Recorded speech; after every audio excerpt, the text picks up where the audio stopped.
So I've just muted everybody. So we're gonna start with some music, and I just invite everybody to take a deep breath and become centered with me. And I invite you, of course, to, if you would like to sing along with me or just listen to the music, allow it to do its magic, to become centered and bring us to a real special place within today that we're going to work on remembering. Can you see my board? There it is. Remembering, what am I? What am I? That's the message today. What am I? So we take a deep breath, and wherever you are, just become still, and let's appreciate the magic of technology and the magic of Zoom. And we have Zoomed to each other. It's beautiful. But no matter where you are, let's remember that right where I am, I couldn't be any closer.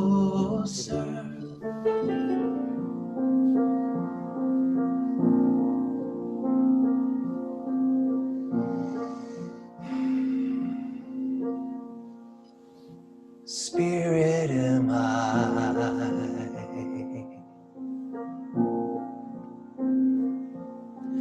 free of all limits, safe and healed and whole.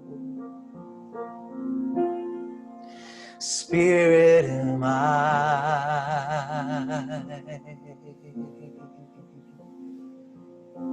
free to forgive and free to save the world. Spirit am I, Spirit am I. And so we gather today together virtually to remember, Spirit am I,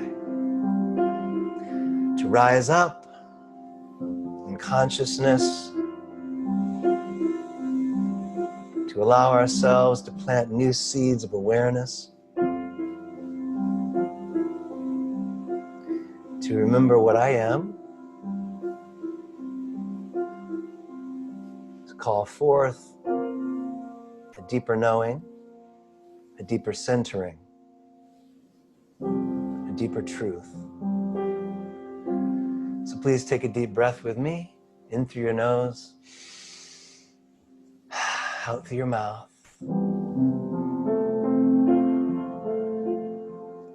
Spirit am I, Spirit am I remember now. Spirit am I, that's the truth. Spirit am I.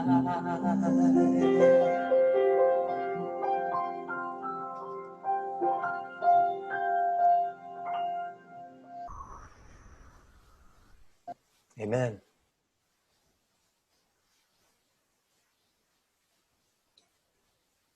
Hi, Diana. Diana just joined. Thanks for joining us, Diana. So, okay.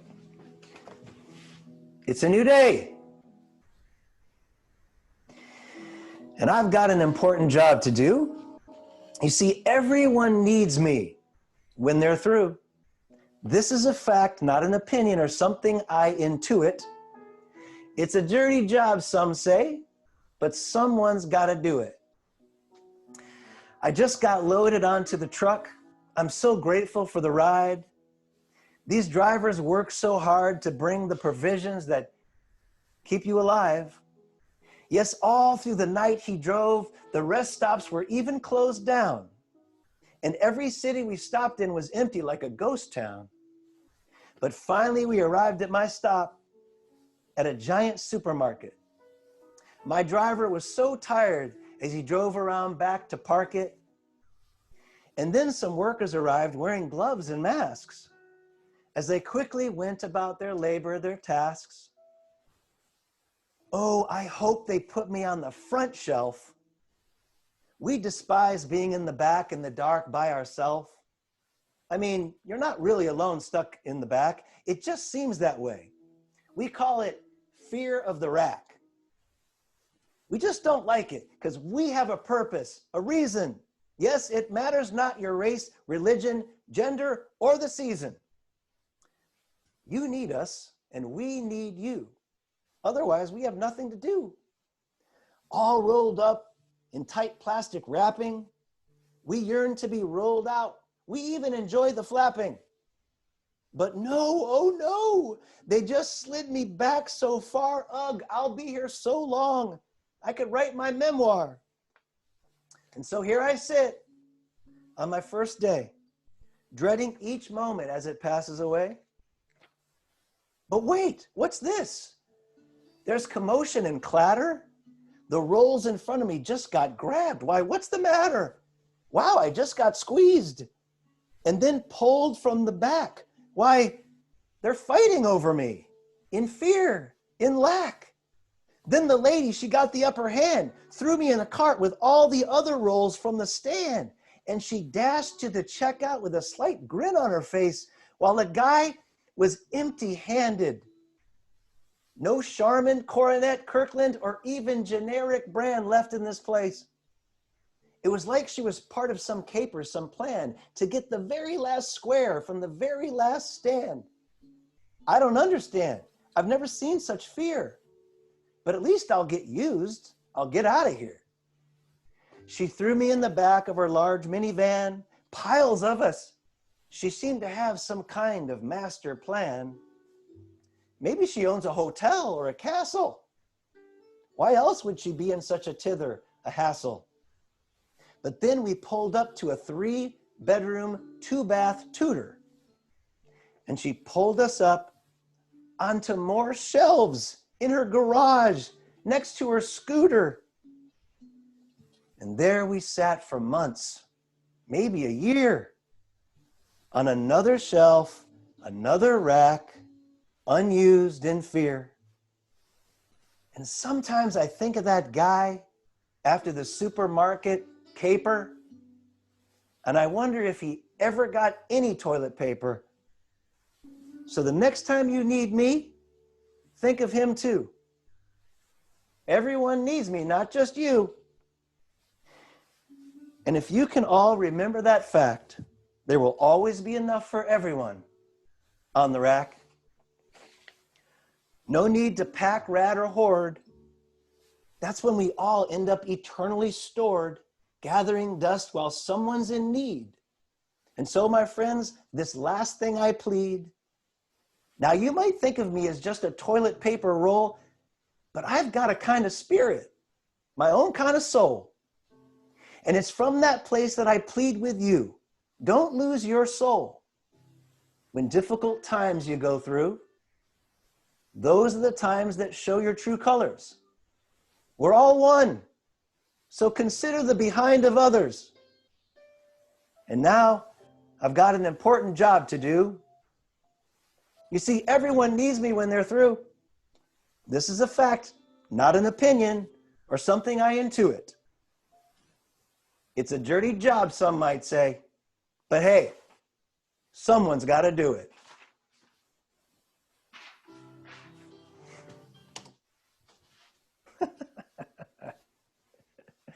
I see some hands applauding, but I can't hear you.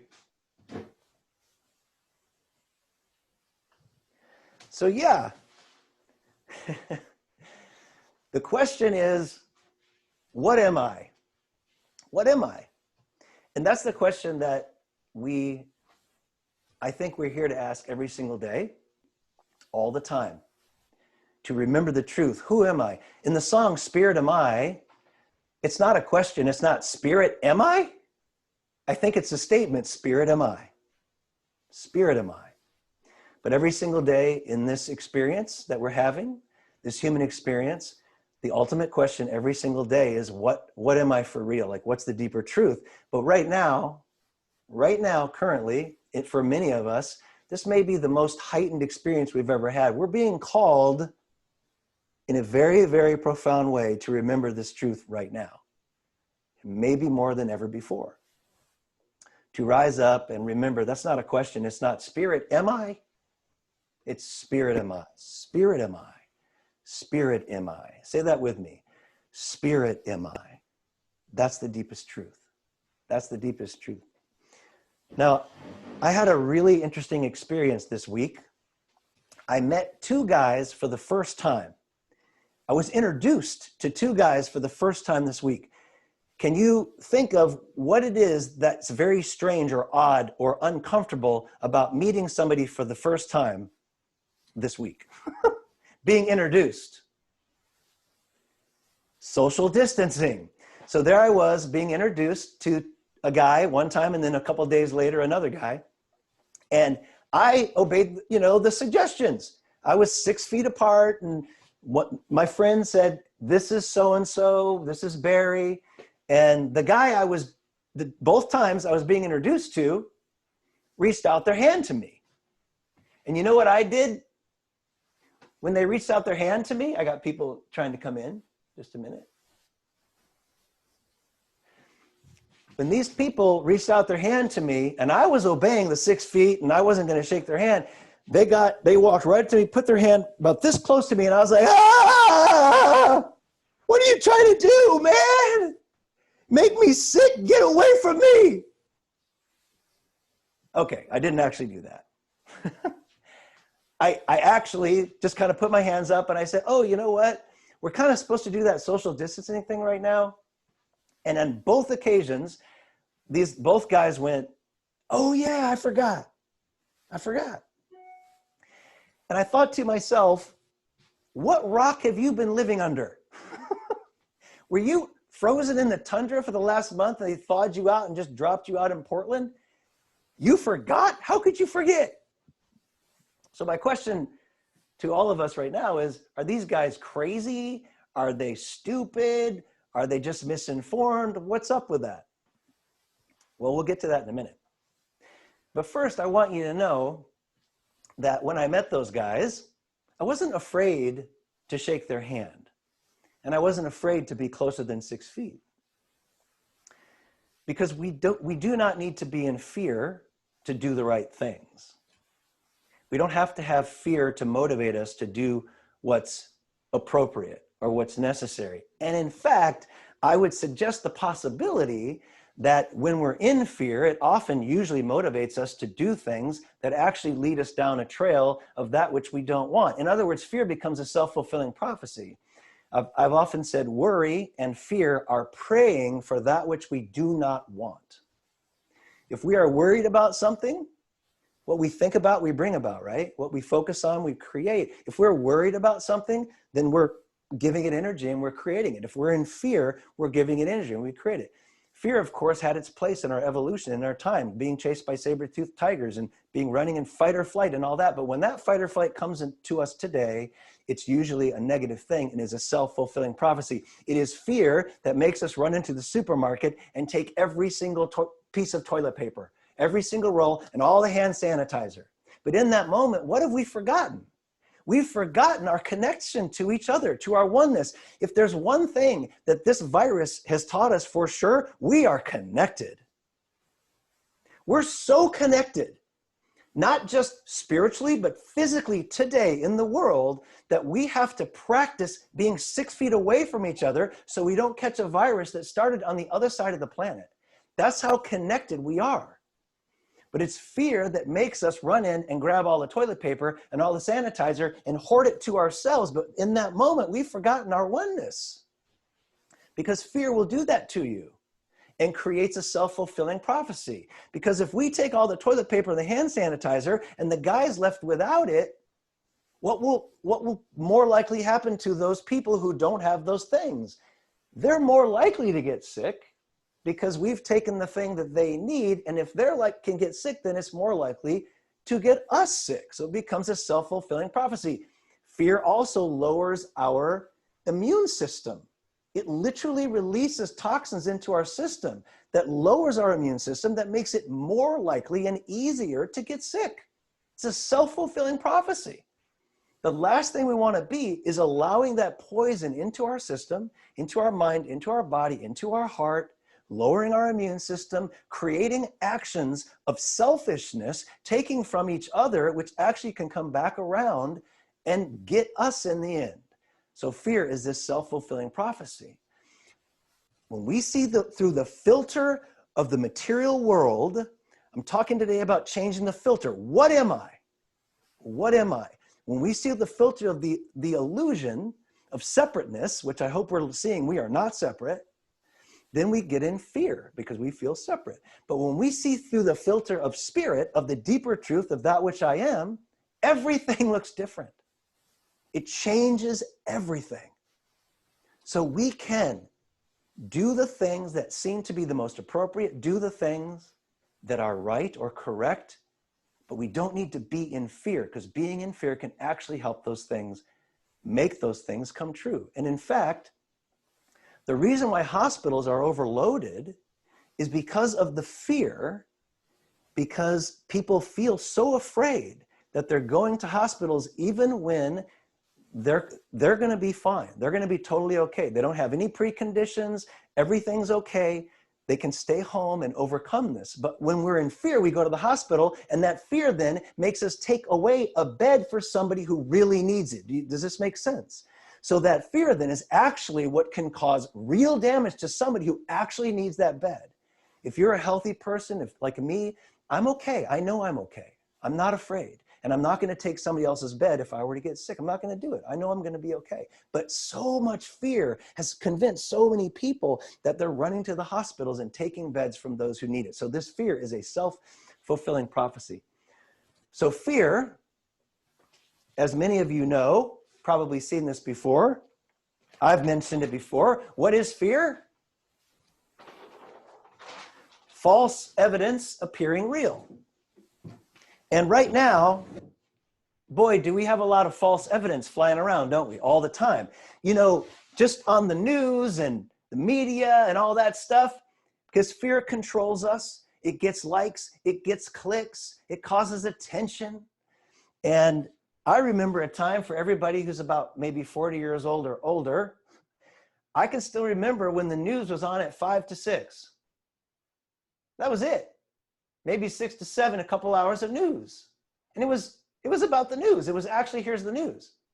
Well, now we've got news on 24/7 on countless channels, and they've got to fill it with something nonstop. And what gets likes and clicks and attention is false evidence oftentimes. But it sure appears real because it feels like these people know what they're saying, but they don't a lot. They really don't.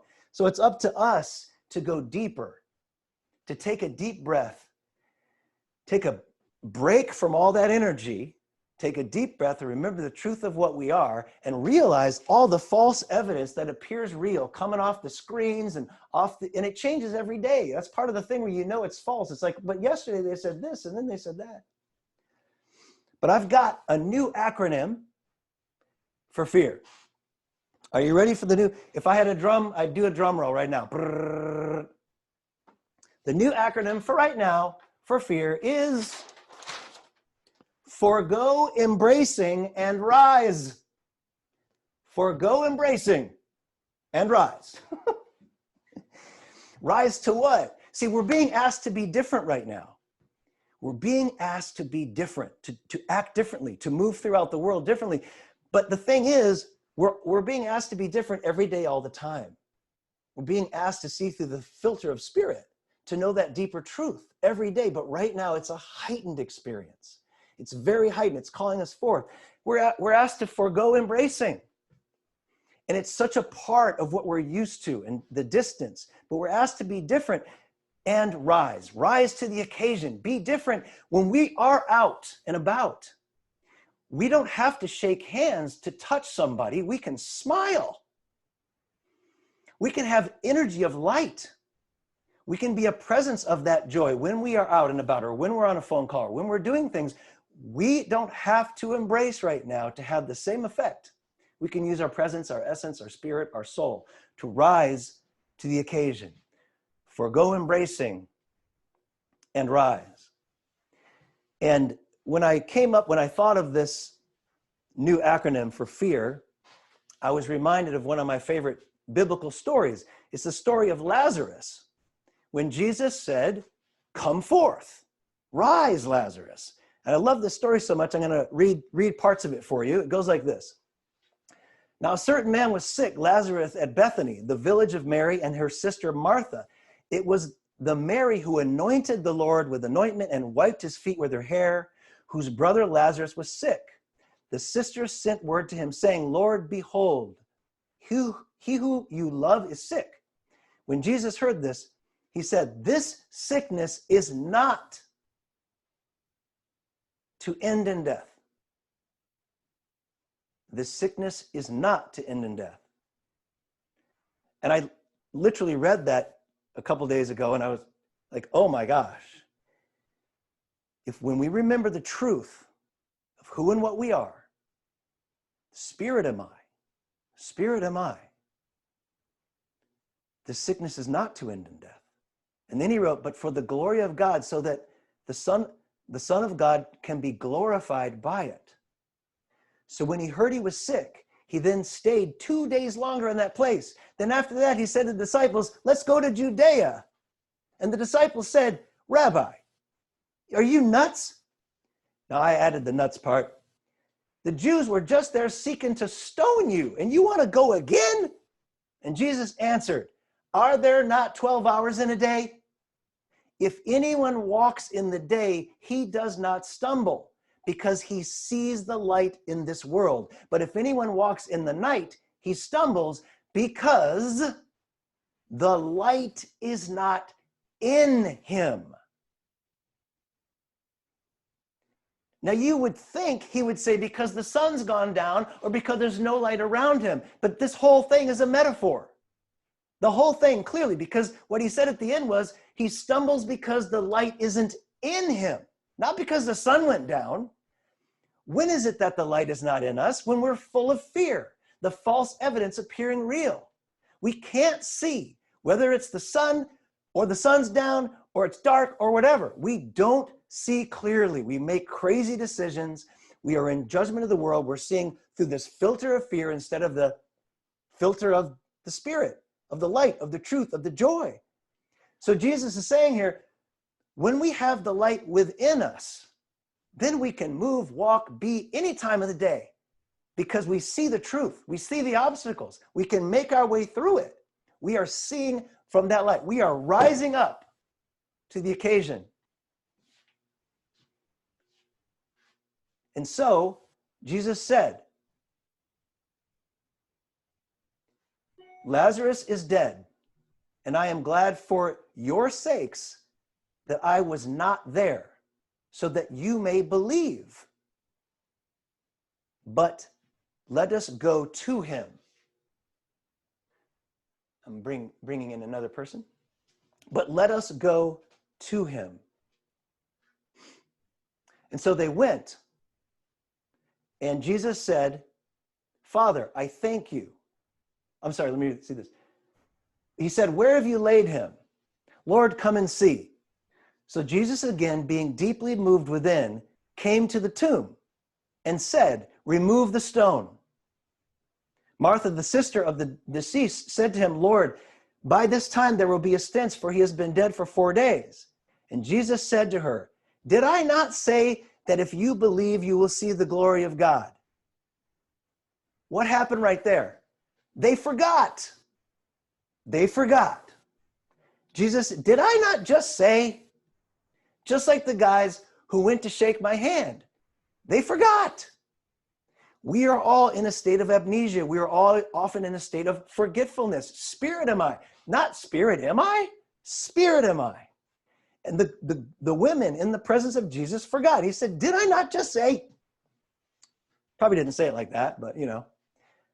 Did I not just say? And then they remember. So, then Jesus says, "Father, I thank you for you have heard me.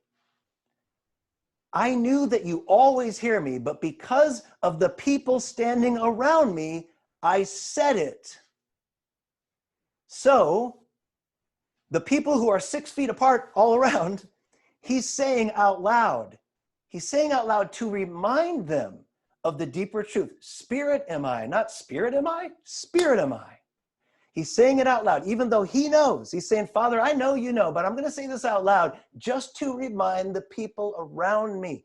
And as you and I go about our days right now, whether we're on the phone or we go into the grocery store or whatever we're doing, we can be that same presence. We can be that light that can see in the dark by shining that light. And of course, we're the greatest recipients of that as we shine that light, as we be that presence, as we rise up to the occasion. So he said, I'm saying it out, God, I'm going to say this one out loud because I want to make sure all these people get it. So he said it out loud. And then he said,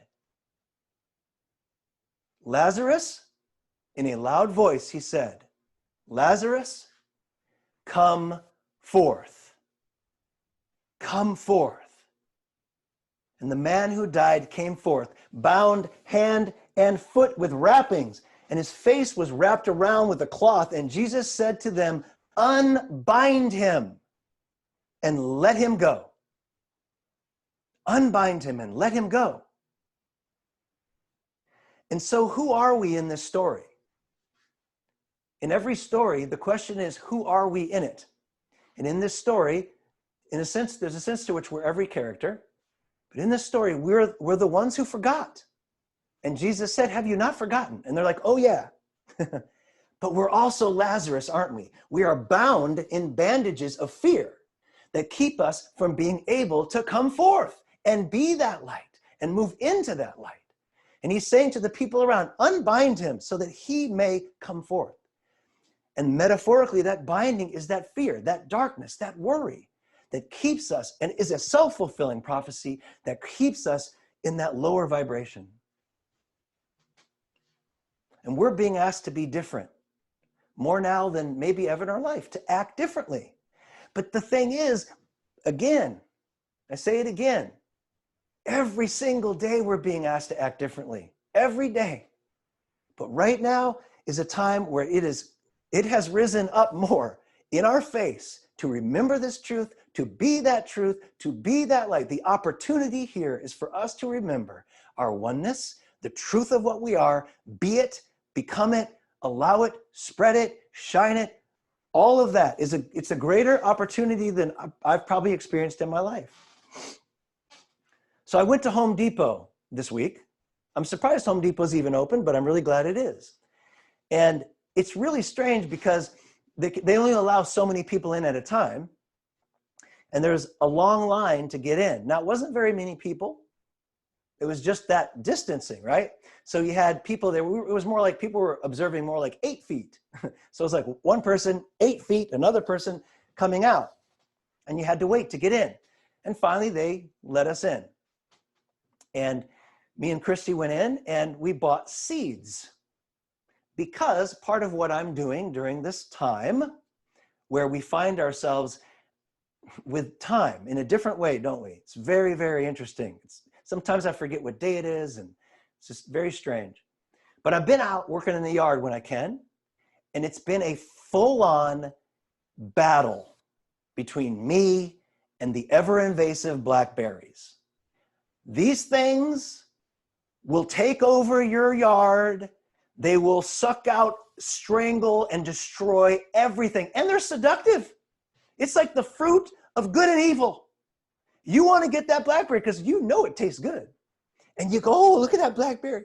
And you get one because it's the close one, easy to grab. You know what I'm saying? Oh, and you eat it and you're like, that was so good. And you get another one.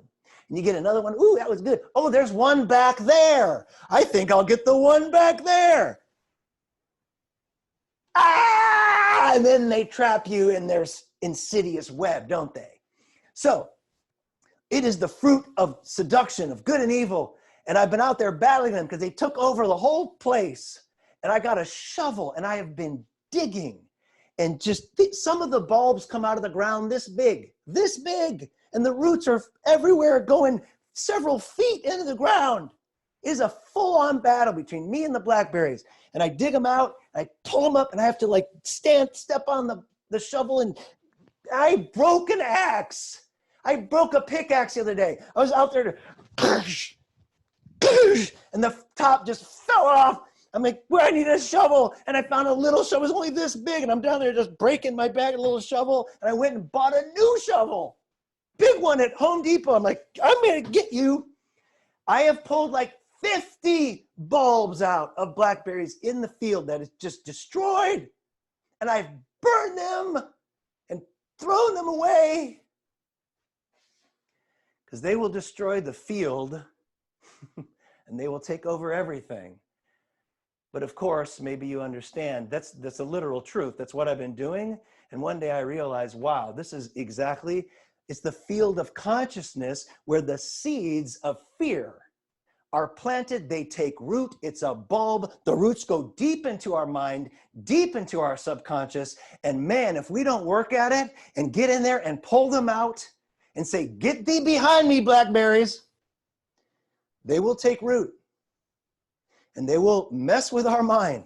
It's false evidence appearing real. It creates so much fear.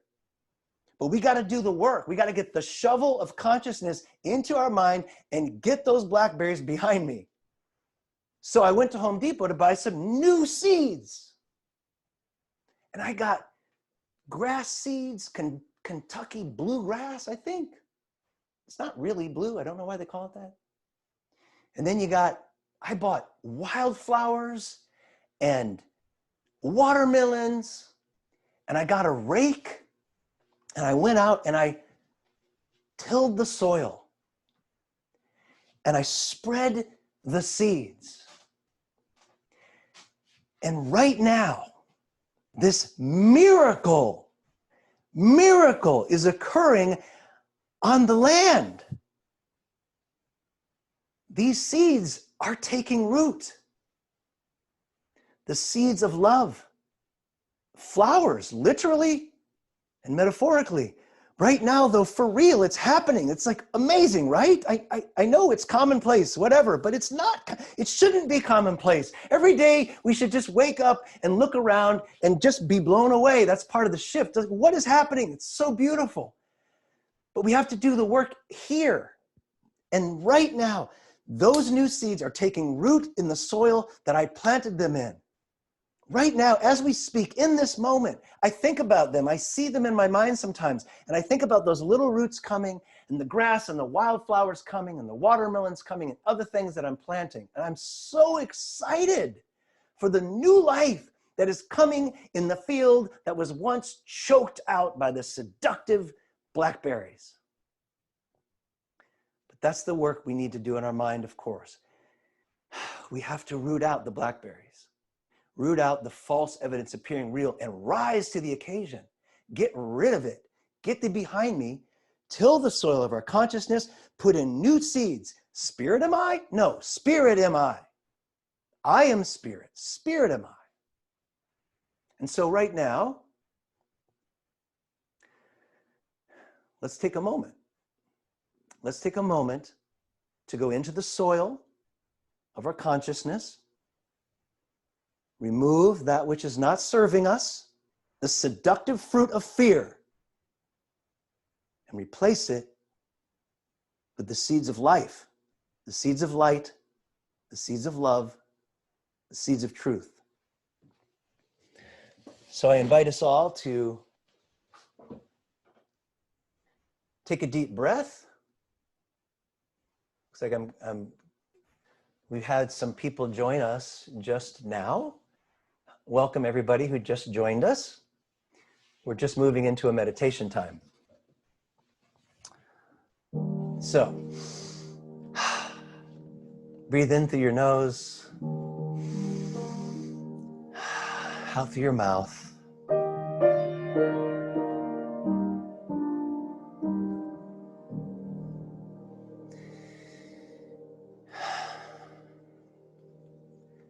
Be still and know I am God.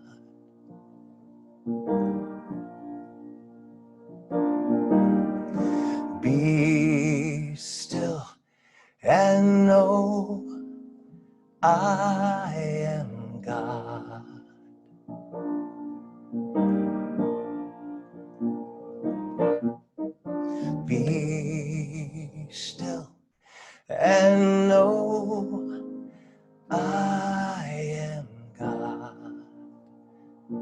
you to sing with me if you'd like. Be still and know I am God.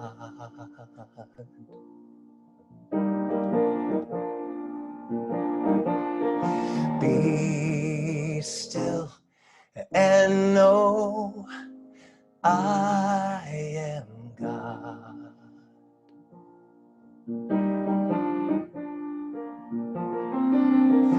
Be still and know I am God.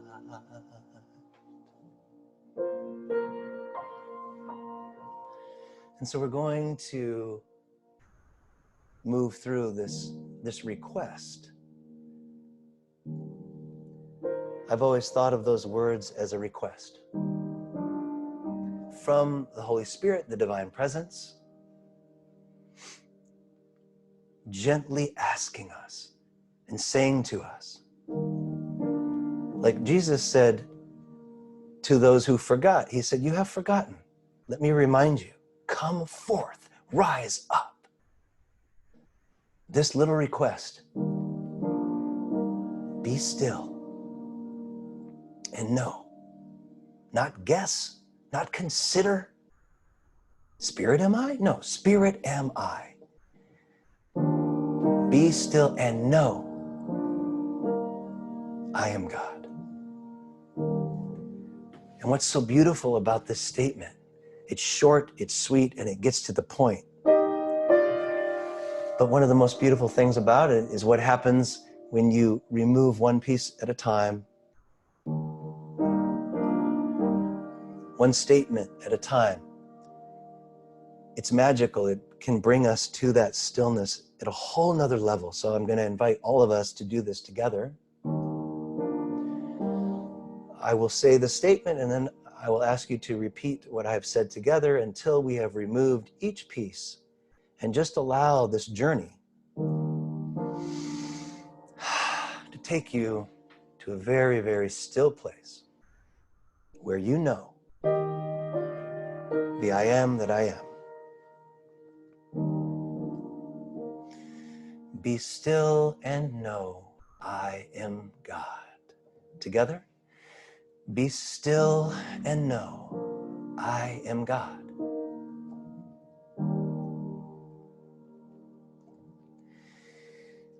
Be still and know I am.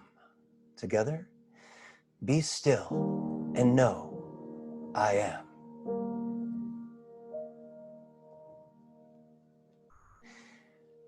Be still and know. Together, be still and know.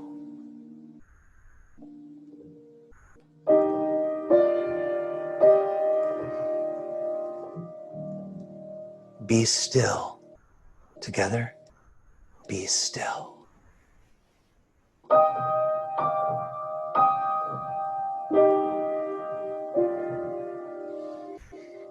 Be. Together, be.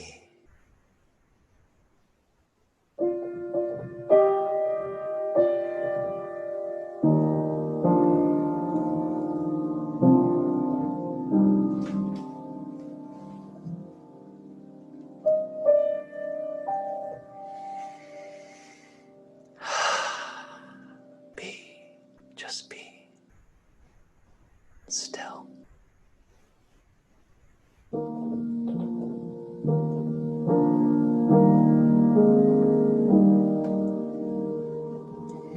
And in this place, in this request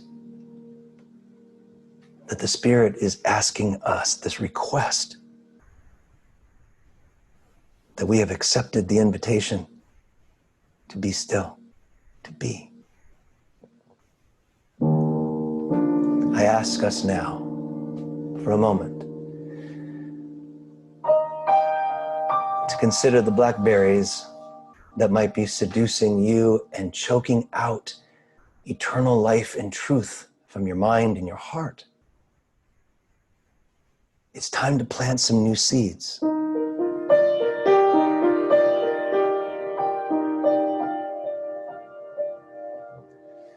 Where has the fear taken root in your mind so that being still and knowing God has become difficult for you?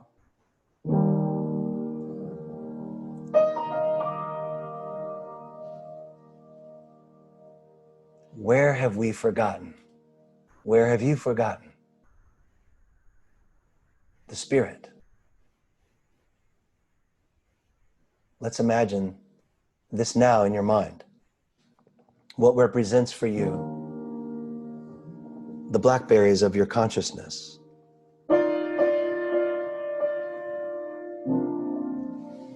Where is it hard to be still and know that I am God? Where has it become difficult for you to know, Spirit, am I? Where is it that you say it like a question, Spirit, am I? When it is not a question, it is a statement of truth, Spirit, am I? What is it for you? Where do we need to go in there and do the work of rooting out the prickers and the seduction? Because it's very seductive. The fear is so seductive. The forgetfulness is so seductive. It's coming at us 24/7 through all of our devices, all the time. But right now it is heightened.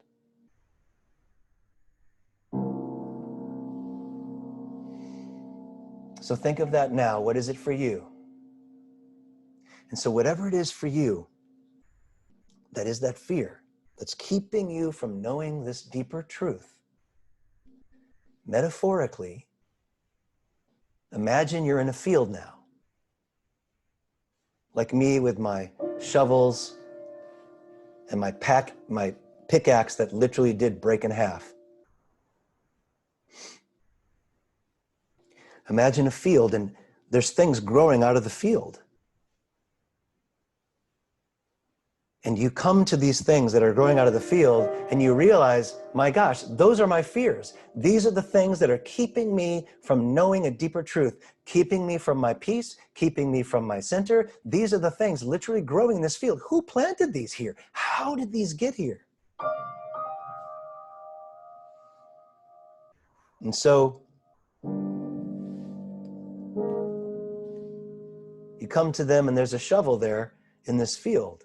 And you take the shovel and you dig down into the soil, and at the very roots of these fears, you pull them up one at a time. Maybe there's one, maybe there's two, maybe there's three.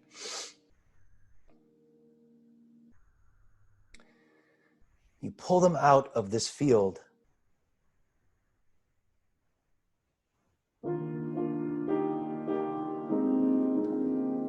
You put them in a pile to the side.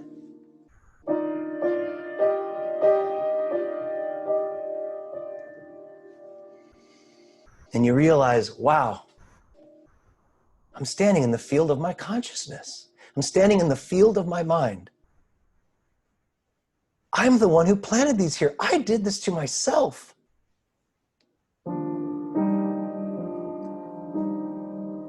But the truth is, and the glory is, now that we have gotten rid of that which is choking out the Spirit, that which is making it hard for us to understand, Spirit am I? What am I truly? Now we can plant new seeds. And so you reach into your pocket and you pull out some new seeds.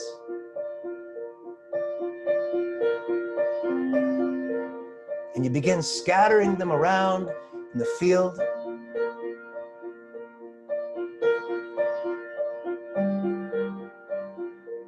And you feel light and free.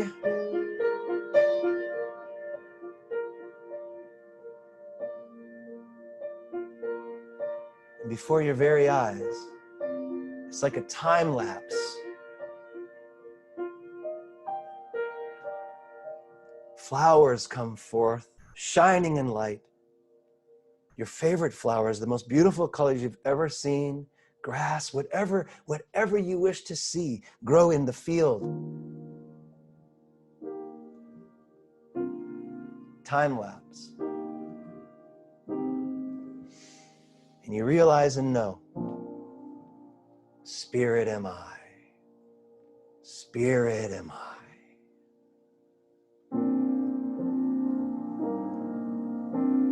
I no longer need to live in fear.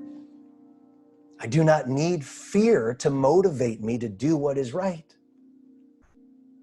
In fact, I recognize now that it's often fear that makes me do things that create the very thing I'm afraid of.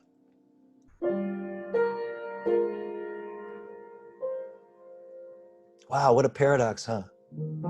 But you know that now. Spirit am I.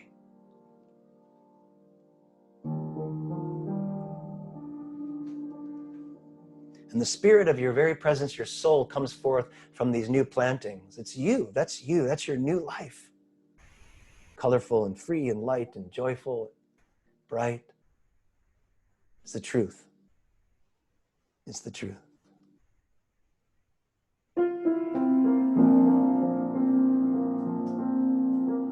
Spirit am I.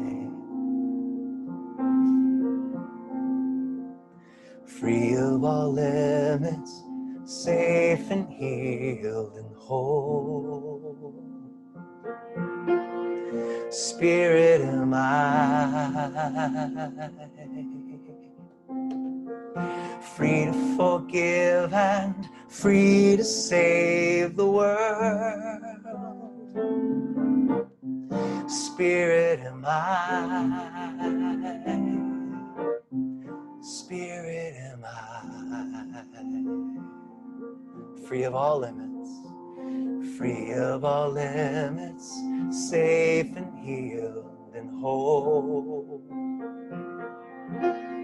Spirit am I, free to forgive, free to forgive and free to save the world. Spirit am I, Spirit am I, Spirit am I know now, Spirit am I, the deeper truth, Spirit am I'm shining my light now, Spirit am I'm letting go of fear. Spirit am I, the love now, Spirit am I, Spirit am I.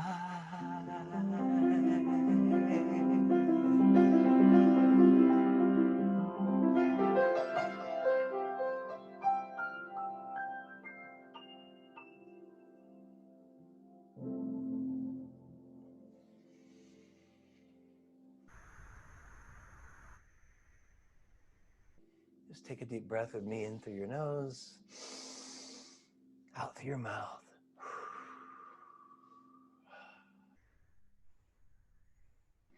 Allow a slight smile to be upon your face right now. Just as you breathe, allow the corners of your mouth to go up a little bit.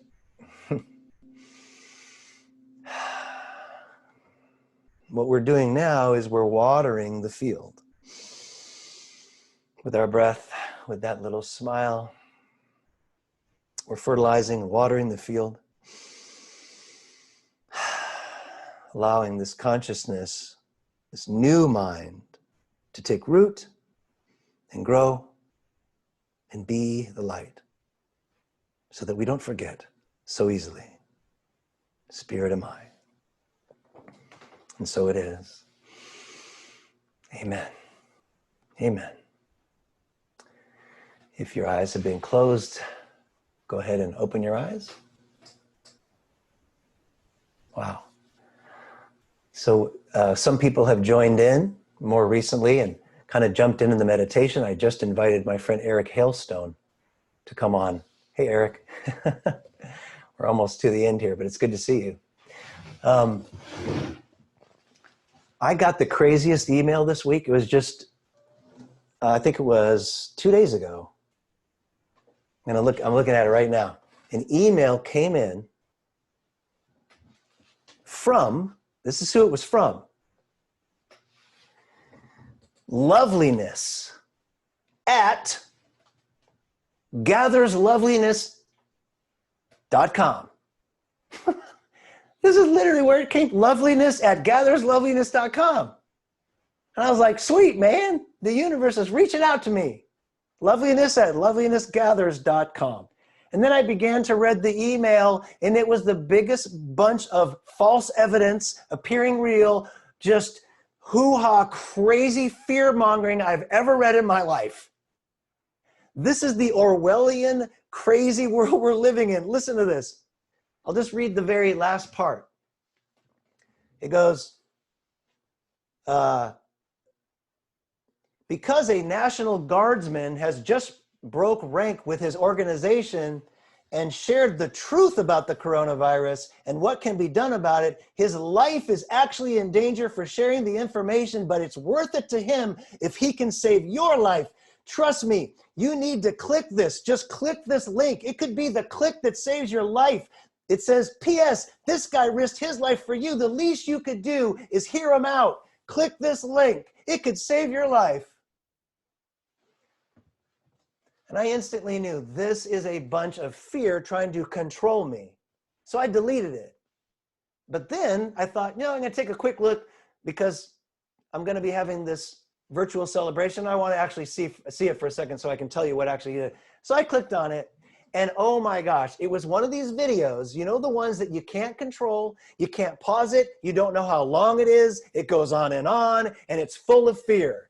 That's what it was. And the whole thing was warning, warning, warning. And at the end, it was get this supplement so you'll save your life. And underneath it had a disclaimer. There was actually a disclaimer from the company that makes the supplement. It said, we do not necessarily agree with the statements presented in this video. This is how much we have to guard our mind from the roots of the lie that is being planted. It came from Loveliness at gathersloveliness.com. And I wrote back to whoever this person is. I didn't sign up for this. I didn't ask for this. It just appeared. It's spam. I wrote back to them and I literally said, if you really are loveliness, here, you are spreading misinformation. You are the virus, the fear that is killing people. You're doing it. Stop spreading the fear. If you really want to spread loveliness, don't do this. Because as we've already said, I'm just going to say for a lot of people who gathered us later, fear is a self-fulfilling prophecy. And I told her this in the email. You're creating that which you say you're against to sell a product. This is pathetic. You're trying to plant seeds of fear in my mind to motivate me to do something, to control me. I told her that. I said, if you really are loveliness, just stop it.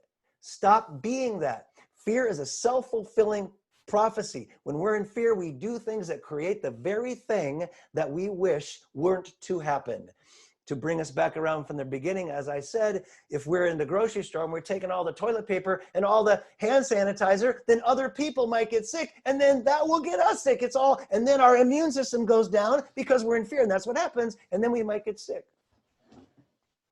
And so it's time to weed out the old blackberries, plant the new seeds of truth, of light, of love, to be that light, to be that essence. When we go out in the world, when we're talking to each other, and put up your guard, the filter of the spirit, instead of the filter of the material world, which puts us in fear all the time.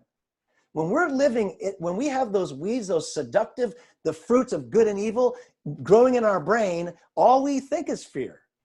All we see is, that's the filter. But when we allow new seeds to be planted in our mind, to remind ourselves of the truth, we see a different world, don't we?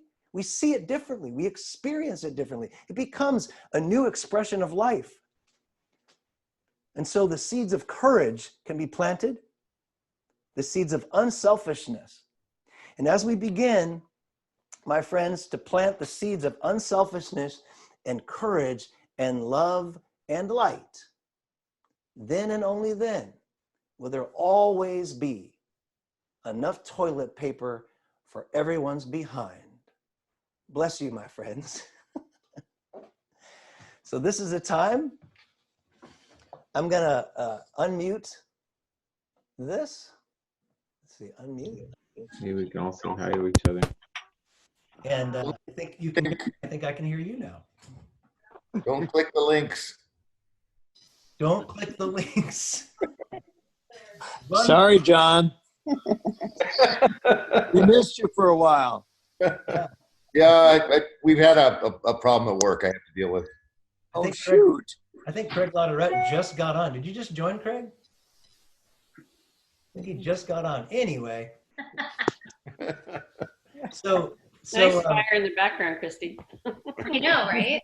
Yeah. I invite you all over, but Yes. That's great. Very well. Oh, we're there in spirit. Hey, Lennon. Hey, Hey Larry, hey Donnelly. My mom's there too. Hi, Craig. yeah, I thought it'd be fun to take a moment just to say hello to. Hello, everybody. There's Becky. Hello, everyone. Hi. Hi, Becky. Oh, Teresa Malene. Teresa's here. Teresa. Hey, Teresa. Can you hear me, Teresa? Hi, Barry. Hi. Hey, Aaron. Hey, Tamara. Hi. Just got done walking the dogs, listening to you. All right. Oh, the walking the dog. We got the whole neighborhood here. And Jenny. I saw Star Clark was on there. Haven't seen her forever. Hey, Star. who's Star? Clark's here. I don't see everybody, but I can see a lot of people. I'm really happy to see you people. I really, really am. And there is, on the last email that I sent out, but in the last email I sent, there is a place where if you would like to donate to Coexist, I have a couple ways you can do that. There's like PayPal, and you can write a check to Coexist, and I have the address in there, and there's Venmo as well. So if this was, if it helped you today, if it was meaningful, you're more than welcome to support this and future Coexist and experiences that we might create together and that are happening. And it's appreciated. It'll all go right into the Coexist account. But I would love to take a moment and first of all tell you all that I'm happy to see you, and I don't know about you, but I've kind of felt cooped up. And I had a few people say to me, Barry, you really should do something. And it was calling in my heart. Like it was already sort of, resonating in me. But a couple of people, my mom had a dream. I didn't know. She didn't tell me about the dream. She didn't even mention it. I didn't even mention it. She didn't say it to me. But when I said I was going to do this, I told her. You told me. Yesterday, she said, I had the dream last week that this was going to happen. And then some other people, Becky mentioned it, Christy said, a few other people said, you really should do something. So I thought, let's try this Zoom thing and see how it goes. And the sort of cooped up feeling was this desire to spend some time with you and hang out and express and maybe shed some light on things and put some ideas out there that might shift the way we're being and thinking and raise our consciousness. And if anybody would like to share what maybe this time, the message, the meditation, the new day, anything that may have touched you or that you'd like to share with everybody, this is the time for that. We should have done this years ago. Good job, John. Stefan and I say hi and thank you so much, Barry. The kitty. Hey, This is Stefan. Hey, Stefan's Stefan. enjoyed the little talk, and I am so grateful that you did Spirit Am I, one of my most favorite songs that you ever had for us. And thank you a million times for doing this. You're Stefan? so welcome, Laura. I'm so glad you're here. I really am. When I saw you pop Yeah, up, I miss you so much. You have no idea. My heart pounded when I saw your name pop up. I was like, yes, Laura's here. All right. Wow. Well, I'm so grateful you did this. So will it be on YouTube or where will it be? Yeah, I'll put it up on YouTube, but also put it on Facebook. Okay. I'll put it on Okay. the Coexist Okay. page and my personal page and YouTube and everything. Because I'd like to share this with other people. Yeah. I know a lot of people that really need to hear it. Yeah. Don't we all? With our nephews. Don't we all? since I've got the square, I just want to say thank you so much. Sometimes I watch Michael Beckwith, and there's just with you, there's really a sense of continuity, from being with you all those years, and it's just really beautiful. It really fulfilled the need for me today to see you. I've been missing you. Barry, you ask us to give us your thoughts, and I love the idea. It's an old idea that we need to be reminded of continually, that the seeds that we plant grow. And I love the blackberry analogy, because the blackberries, as we all know, those are not seeds we planted. Somebody else planted them. The birds planted them. Well, I don't know how they got there. That's right. In Oregon, if you aren't after it continually, they bury you. And I believe this is true of the world we live in. There's people dropping seeds in our minds, and this wasn't our choice. We didn't even know it happened. Yeah. But there it comes. So if we aren't doing something on a regular basis, and I mean daily basis, to get at those things while they're still just barely in their infancy, they are going to take over and will be dominated by thoughts that we don't want in our world. Yeah, It's a constant thing. I appreciate being reminded of that. Thank you. Yeah, it Me is too. a constant battle. Can Mama speak? Mama. I love singing the Right Where I Am here in Georgia. I couldn't be any closer to God, and just singing that and imagining other people singing that along, just had a stream of tears come down, touch my heart. Thank you. Yeah, you're welcome. This is Linda. Well, and I appreciate the humor, because, right now I think that's the thing we really need to focus in. And I've been missing celebrations so much, so thank you. And you actually got Rusty to calm down. He's been chasing squirrels all morning. But I think the meditation helped him because he's actually sitting here. That's really funny. Chasing squirrels all morning. What Craig is Love the new day. Amigos. Thank you. Yes. Leave the toilet paper for everybody. We all got to share, guys. Yeah. Yeah, we're going to use torn up pieces of cloth pretty soon here. I know. Dude, I literally said, I was speaking on this it's the next door app thingy in your neighborhood. I don't know if you know. So yeah. people were talking and we're talking a little bit about that. Or just about the situation. I said, I wrote in there last couple weeks ago, I said, I don't understand the hoarding of toilet paper. I don't really get it. It's like, what's up with that? And several people said, I know, I don't really understand it. And then somebody said, it's hoard mentality, it's fear mentality, it's group mentality. People did it and a bunch of people went, well, I better grab the toilet paper too, and me too, and blah, blah, blah, and it's that fear. And I said, yeah, I guess here's what I'm gonna do. This is literally what I wrote. I said, you're right, that's what it is. I'm gonna go into Fred Meyer, I'm gonna run down the aisle with Q-tips, screaming, where are the Q-tips? Where are the Q-tips? And watch as everybody starts grabbing all the Q-tips. And then the woman wrote, tell me when you do that, because I wanna see it. It's true. It's that mob mentality of like, oh, look, somebody took all the toilet paper.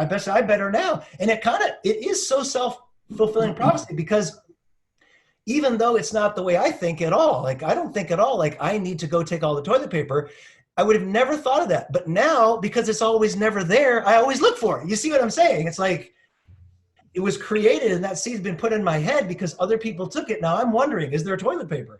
Anyway, again, I invite you all you can reply. I would love to hear from you individually if you reply to the email that I sent and just kind of let me know what you thought of this.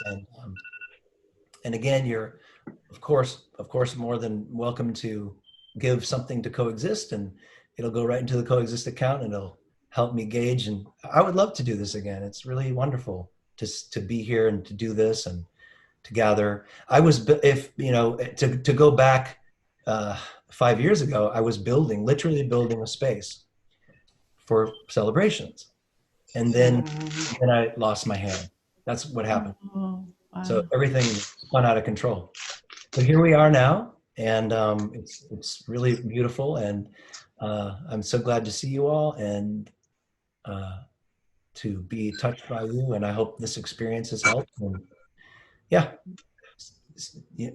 reach out to me one-on-one if you want to talk. I've actually been doing a lot of coaching with people right now, a lot of coaching, personal one-on-one coaching.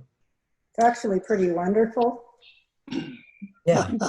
I've been doing some of that with him. Yeah. Good for you. Keep it up. Yeah. Thank you, Barry. Thank you so much. So Thanks, Barry. we'll sign off now. And Thanks. again, I hope to hear from you and let me know how it went for you. And we'll see each other again. You're all in my hearts. Have a wonderful day. Thank you so much. Thank you. Bye-bye. Thank you, Barry. Bye. Thank you so much. Bye, Barry. Bye. Bye, everyone. Bye, Barry. Doggy says Bye. bye. Bless you. Bye-bye. Ah.